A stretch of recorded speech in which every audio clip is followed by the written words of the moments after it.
Nintendo. The PlayStation caught on fire. PlayStation caught on fire. The N64 is not for sale. GameCube. That is beautiful. The adult beverages are poured, the kids are asleep. Welcome to New Dad Gaming, a show about fatherhood, gaming, and new fathers figuring out their gaming lives. My name is Trevor, and I have a 3-year-old and a 10-month-old? 10-month-old. Is that a question? I'm not sure.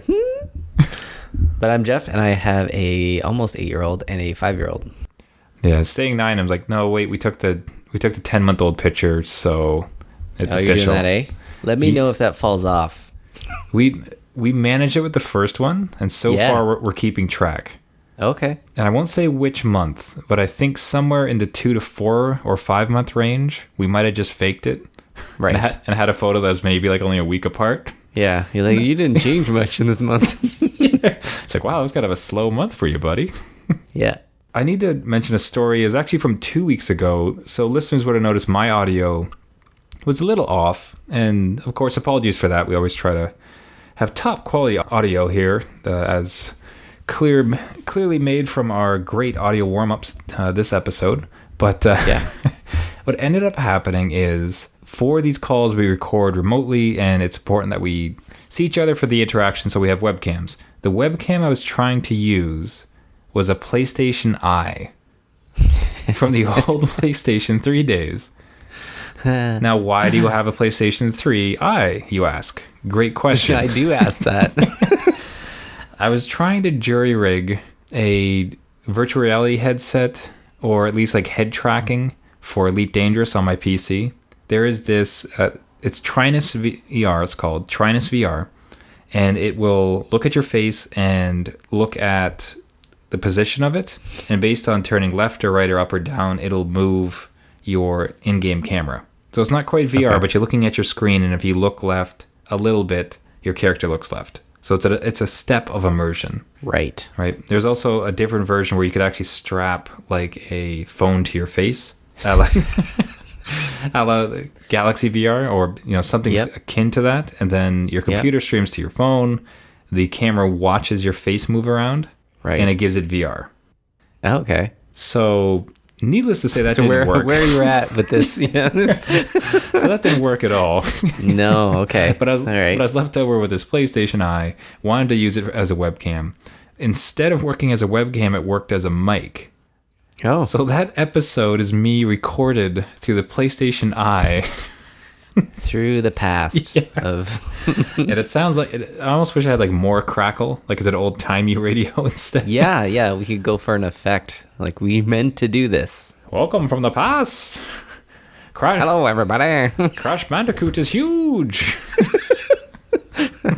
But, so we laugh at these things. No laughing matters. Kids sleeping. And more specifically, kids not sleeping. I'll tell you this, like, at the dad stage that I'm currently at, 3-year-old, 10-month-old, I am so tired of trying to keep these things alive despite their best efforts. Like, they're trying so hard to not live, and it takes every ounce of my being to ensure that they live. Yep. Yeah, that doesn't get any better as they get older. Thanks for the ray of hope. Yeah. They don't want to sleep. They don't want to eat. They do want to throw themselves downstairs. Right. Yeah, of course. They want to slap dogs in the face. And it's just every ounce of my being trying to get these guys to stay alive. I think if you like play back all our episodes over once, like you could see a running theme and roller coaster of emotion where you were fighting with sleep, and then all of a sudden you got people to sleep, and then no, and then it's back again, and then So the 3-year-old, it's just a full-on regression. He is not having his current sleep situation, so he's demanding that we don't leave his room or we come back. He's waking up 2 or 3 times a night where we have to go in, and then after we do soothe him, he doesn't want you to leave. So right, and you're trying to find the right balance of things, because ultimately where it's come down to some nights is it's just like, no, I have to leave, and then he's crying, he's upset, but the alternate doesn't work, because if you're there, he's not sleeping great. Yeah. You know what I mean? Like the kind route, quote unquote, is doing nobody any favors. No, it's not to both parties involved. Yeah. You are going to be super tired, and he's going to be overtired, and no one's going to be happy. Oh, so there's our fight. It is awful. And I'm telling you, there's something very specific about the sleep part of it, right? Where you're so tired, you so badly want sleep. Yeah. And you're trying to give this person sleep. It's like you're super poor and you're trying to give away millions and no one's taking it. And like, I will have these millions. You can't win. I'm sorry. You just can't. Yeah. And just as we're starting the show, you had your own minor sleep incident yourself there. Yes, I did. That is like, for anybody that is unaware of the time right now, we're recording at 10 o'clock at night. And my 8-year-old should be in bed, but he's not. So, gaming dads, here we are. We're up all night. Dads after dark. And not for the cool reasons like we used to be. No. Do you remember what life was like before? Because I don't. Nope. Like, maybe I saw the sun come up. I'm not sure.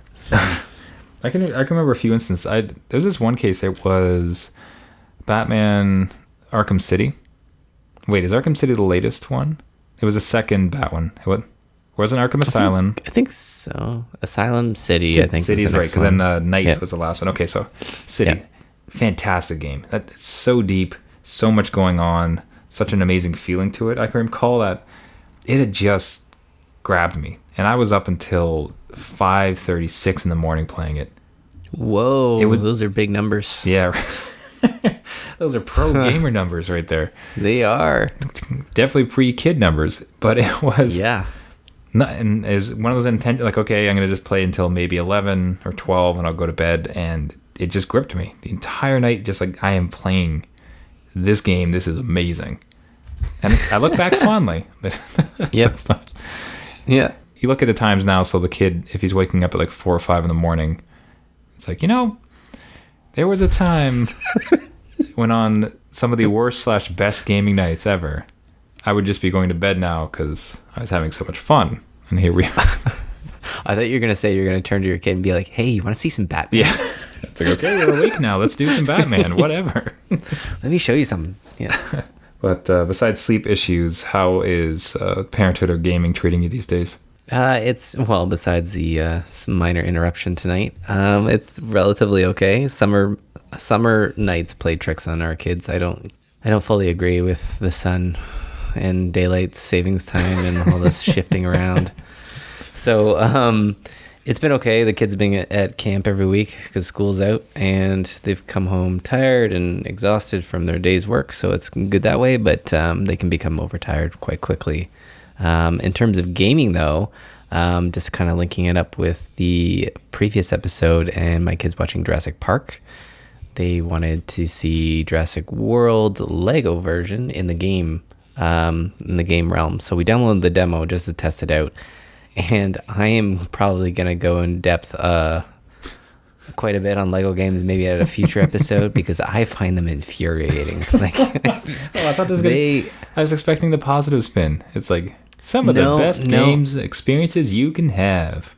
I don't know if you've played these Lego games, but I find even I'm getting stuck at puzzles that I have no idea what the answers to. It's like those old click games where you're like clicking on every part of the screen just to like get the one shiny thing that you need to click on.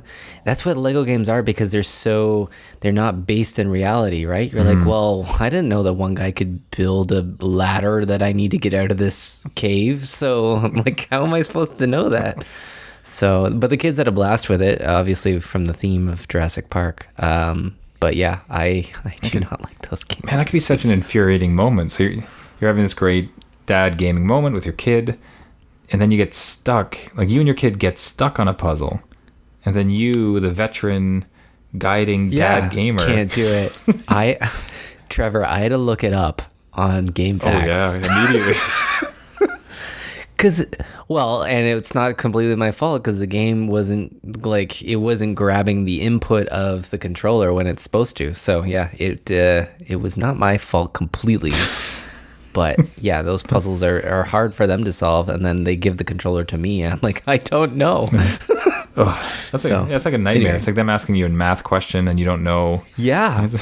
Like, so this gaming, this is my expertise. Yeah, I should know. It's like at least this is my field. This is what I've trained my whole life for, and I don't know. It doesn't happen. Not with Lego games. I can't do it. I don't know what it is, but yeah, I will go into detail in a future episode on some of my past experiences with them. But otherwise, it was a good, we got to game together, which is kind of nice as a, 8-year-old and 5-year-old, and they can both play. Yeah. And then I can jump in too. So that's kind of cool to have. So that's awesome. You're on your way, Trevor. We'll get there. We'll get there one day. Now, as we've alluded to the last couple episodes, there's just a sea of sales. Like, we are awash. Oh my God. We are awash in cheap games, and PlayStation keeps piling it on that we notice. Have you been good? Like, have you succumbed to the siren's call of the Steam sale? I have been good. So okay, nothing. Nothing. Okay. Nothing. Strong death. PlayStation has so many games on sale right now. I think it's over like 700 or something, and that doesn't include like the little DLC stuff. And I keep looking at things that are there, and I'm like, what's $3-4? What's that? Yeah. But keep looking at my backlog. I can't do it. Willpower. I can't. Yeah, right there with you. I'm staying strong because I feel so embarrassed by my terrible backlog at the moment. I'll say the most tempting thing for me though is the VR titles. Yes, because just for the experiences, right? Like, it's more of a, you get in there, you feel it. Yeah, as I mentioned in the previous episodes, like, one of my favorite things to do is to have people over and give them the experience. Like, have other people put on the helmets and we all get to experience it together. So if there's something that's really amazing that I can put them into, I was looking. It was Wipeout Omega, which just received such. I have it. I fully support your decision. Okay. So I wouldn't get too much grief. I'm not getting you this any better. You need to buy it. I think that dropped down to $10, and it seemed like, from what it's penultimate racing, crazy futuristic VR thing that's just going to throw me for an absolute loop. And I could imagine any tough guy who comes in, he was like, "Oh, VR, I'm not going to have an issue." And you throw him into that and have him do a couple loop-de-loops. Yep. See what's up. Oh yeah, and it'll give you a warning on the certain tracks that like some of them dump you straight down. So it gives you a warning before that happens. Like, when you're playing, did you get the stomach like butterflies, like the roller coaster effect? No, okay. No, I think because it comes with like the VR shutters, which you can turn off, but it's part of the ship, which is cool. Like, it's not like the vignetting that you get and it just fades in the screen. It's part of the ship, so it's kind of neat to have. And the graphics are insanely clean, so it's just something that's kind of cool to look at. Okay. You are whipping around, and I was on the slowest speed, which is not slow at all, really. Like, there's the phantom speed or whatever the fastest one is, and I'm not there quite yet. Yeah. But those ones are just ridiculous. Okay, yeah. So I have. You're gonna do it. I have Gaming Dad VR support for one title. Right. For one title. Yeah, that's not too bad. We shall report back. Yeah. But fatherhood, a game of willpower, a game of hard decisions. Some dads are better at than others, and those dads win. Gaming Dad Victory of the Week. This week's Gaming Dad Victory goes to Eddie, and more specifically, Eddie's dad.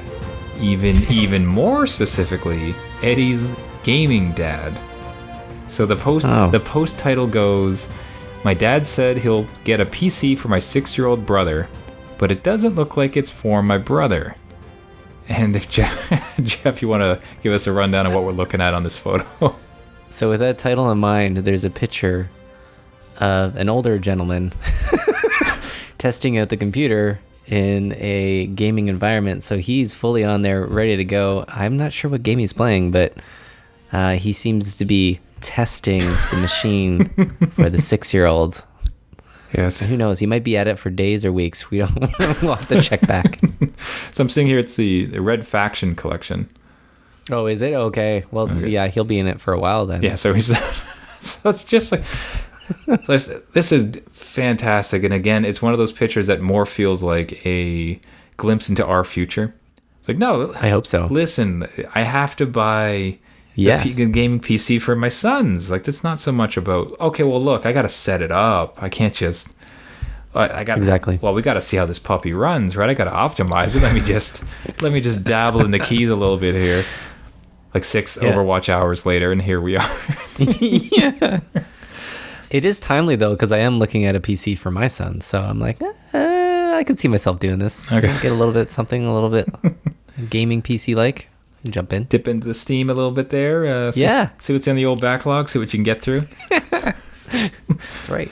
No, so like I said, it is just an absolute snapshot of it, and it's something kind of unique to gaming dads, where as more and more of us grow up and have kids and want to share these experiences with them, in providing the tools to have gaming experiences, we kind of get to have the experiences too. Yeah, well, you have to test them out. I like it. He's doing a good job.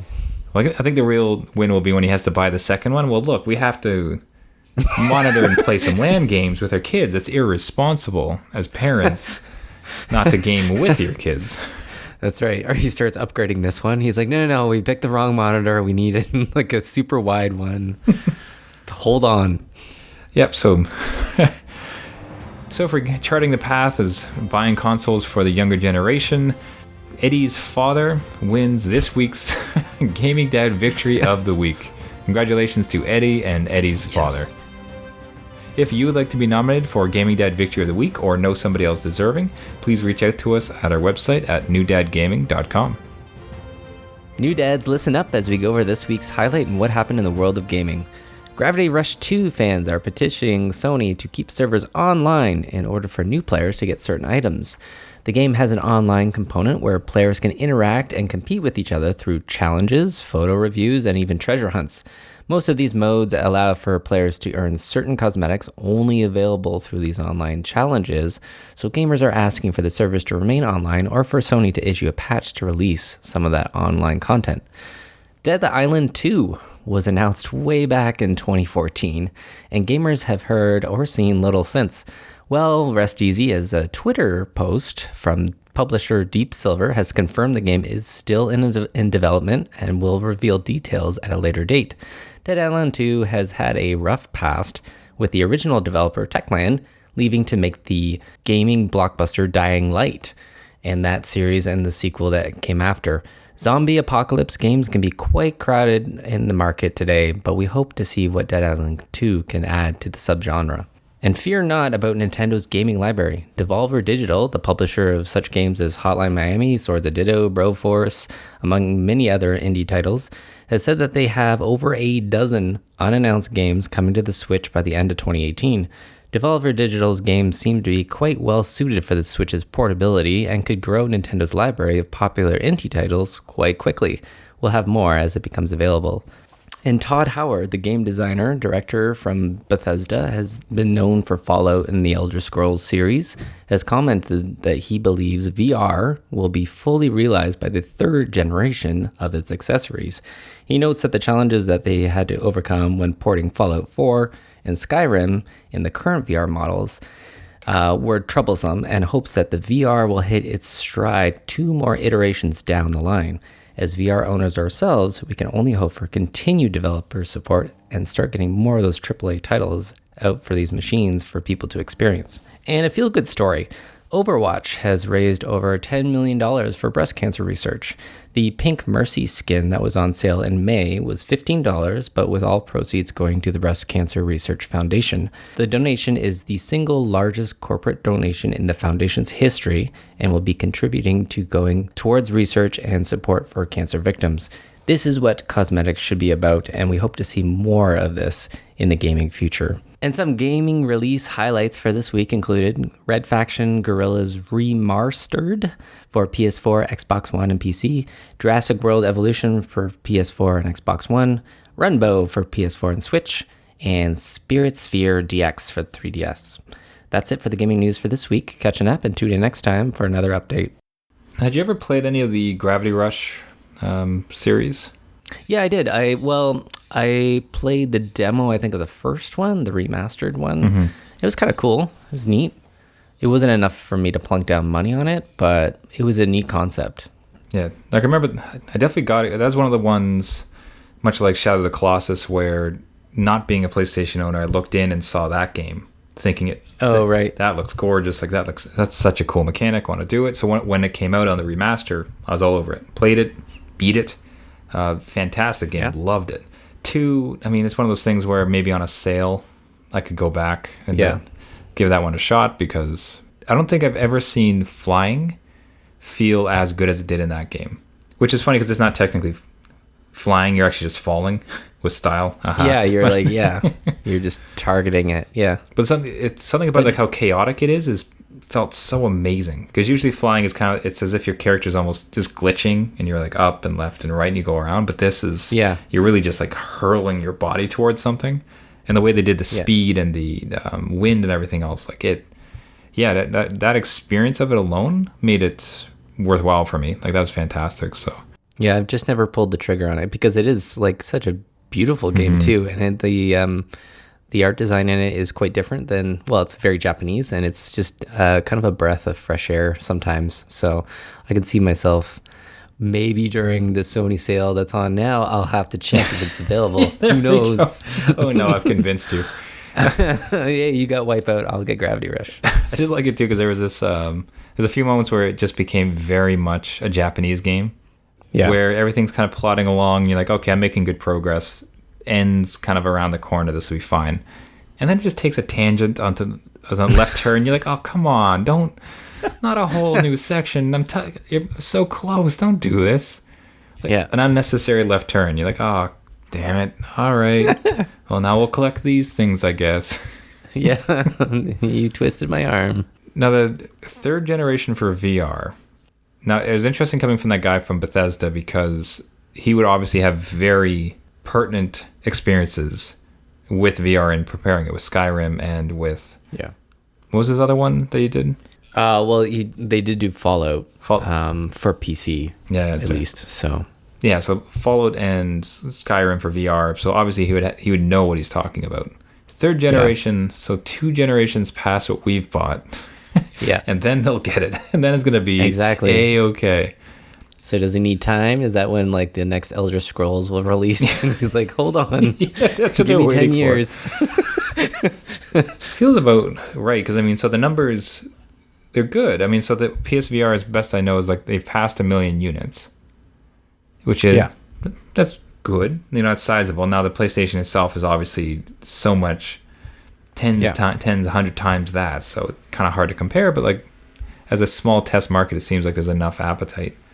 I think it really feels like the need will be for it just to be the helmet, a little bit like the Oculus Go, right? Where it's very much the contained single unit. You just strap it on. And maybe it does everything through streaming as opposed to any of the wires. So you can kind of stand up and get around. The wires to me really seem... The wires in the camera really do seem to be a weird kind of current limitation. Yeah, and then they had a problem with even just promoting the Move controllers as well, because I know the other ones have the controllers and directional stuff on those hand controllers that you could do. So you would need to maybe look at that, and then... You just need to strap these things on people's faces and just let them because again, on paper, like everyone goes against specifically PSVR as being low resolution and there's a screen door effect. I'm like, there really isn't. Like once you're in there, you are completely oblivious to that and you're experiencing anything. Like, yes, sometimes the graphics can look a little muddy, but you really are there. Like again, Skyrim is a 10-year-old game and you're still in awe at just looking up at the sky at night. It's just nuts what it can do. So that's a great point. Yeah, because the most common post about PlayStation VR online there, you'll see it being, well, I tried it at the mall and here I am, and it shows their just recent purchase. It's always like finally got, or my buddy finally gave it to me, had to buy it. Like I had a friend who bought it because of the experience he had at my house. Yeah. See? Right? Yeah. Like those things absolutely do happen. So I mean, if anything for growing the market, it's probably just like you said, strap it to faces. Hey, you there? Yeah. Like, oh no, well, dragon. And they kind of tried that in the US. You could rent a VR unit. They'll send it to you, and then you have 30 days to send it back or whatever, or you've bought it. essentially. So that's kind of a cool way to do it too. Is That is, you need to test these suckers out. you got to strap it on faces. So Yeah. not much of a advertisement for it though, because the second version comes out and everyone's like, okay, after this one it's good. So I'm gonna hold off. Yeah, that's true too, right? It's like, yeah, okay, the first one had its issues. We fixed all those. We're good. Here's version 2. It's much better. I swear, man. The question will be like, do dads update to the second version if and when it comes out? It took me a lot steep to get this version. Yeah, you had kind of a lottery situation with yours, so Yeah, so I don't. It's on sale now for like almost $250 here, so that's pretty good with everything included, Move controllers and all. Okay, see that feels tenable. Like that feels like something you could skip a couple Steam sales, skip a couple years of Steam sales. You saved up enough. You got yourself a PSVR. Yeah, I agree. And in the news, it was mentioned as a feel-good story, and it absolutely is. Gaming Dad favorite Overwatch, raising over 10 million for charity because of that pink skin. Yeah. And it's so cool too when they kind of tie it into game lore. It's not just some character had a pink. It's like the healing character, right? In the game had the pink. Like how, and all that went to charity. Like what a fantastic way to go.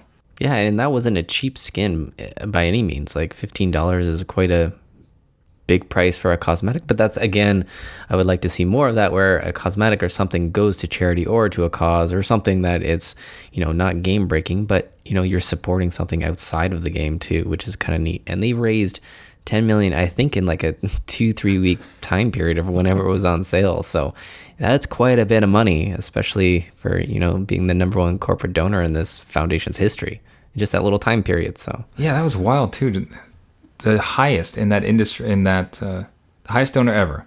That's incredible. Like, and just for, I don't want to call it minimal effort, because they obviously put that in, but what a great return on investment. So they wanted to do something for charity. They put in the time to build the skin, market it, be able to sell it, and then the community took over, and man, did they respond. And it kind of speaks to dad gamers as well, because you can kind of look at Overwatch as like a feel-good game now. You're like, oh, well, they helped, the world, so you can play it. Yeah, go for it. Have you at all looked back into Overwatch? Are you still not touching it? I see, it's so hard. So what about, have you ever considered Paladins?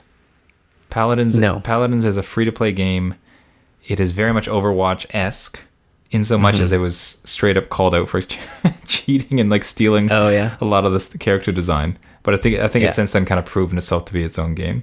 And it has some cool things like mounts, so you can like, when you start a match, I think you can like hop on like a horse or like a cat or something and like kind of charge into battle. Okay. So, but it's very much the same crazy character, nutso stuff on screen. So if you wanted to dip your toe in, jump in for free. It's a free version. See, they always have those free to play weekends, and I always consider it too, because I can download it and have it activate when it's ready to go. But I always view a YouTube video. I'm like, okay, what's going on in it? And there's just things that happen on screen. I'm like, I don't even know how that person killed the other person, but they're dead. It's like, I don't know. So it's like he grew trees and then he jumped across the building, and now I'm slimed, I think. Is that good? Yeah. Is it good that I'm slimed? I don't know.